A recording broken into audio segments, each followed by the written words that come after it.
Hi everybody, I'm Paige Abbott from Health Upwardly Mobile, and this week I wanted to talk about cravings. There's been an increased number of people who are talking about cravings coming into their thinking, and these are people who are newer to recovery as well as people who've been in recovery for a long time. There's a number of places and reasons where cravings come from, so I wanted to outline a few of those. And if you are personally experiencing some cravings right now, it might be worth just reflecting on some of these triggers and vulnerabilities to see if any of them are active in your life right now. Then you can look at boundaries and potentially taking different actions, so this may help support the lowering of that craving activity. So some places where cravings come from, one is environment.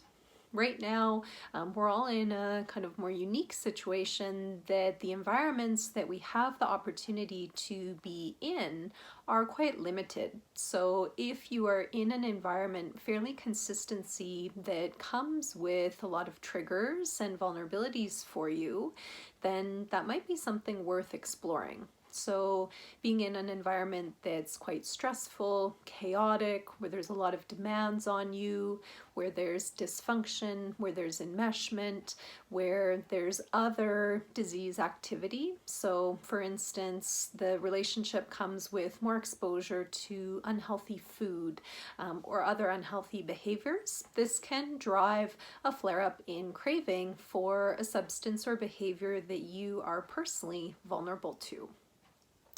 Within that environment category, I mentioned another key place where cravings can come from, which is stress.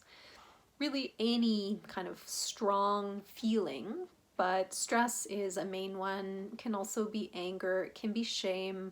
So looking at your emotional world, if there's a lot of emotions there that aren't being processed and released, this can absolutely feed into a pretty strong craving response.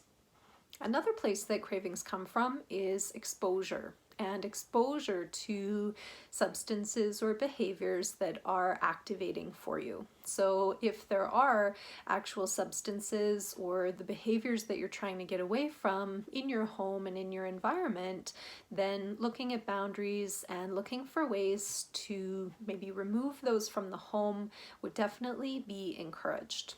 Also looking at what you're exposing yourself to in terms of media and news, things like that. News can come with exposure to stress, and social media can come with exposure to the substances or behaviors that you are trying to be consistent about staying away and moving away from. So just looking at what you're taking in terms of information, even entertainment, because even seeing on a TV show something that exposes you to that substance or behavior that you're trying to move away from can bring a flare-up in craving. Another place where cravings can come from is through withdrawal and detoxification.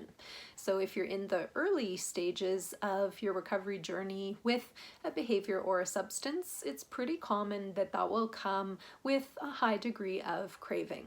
So using supports, talking with people who are also in recovery, journaling, taking time to look after yourself, settle your physiological arousal. So doing things like meditation, relaxation, gentle exercise practice can all be helpful to get you through that vulnerable time, which can last anywhere from a couple of days to a couple of weeks, and for some people even a little bit longer. So just trying to be patient.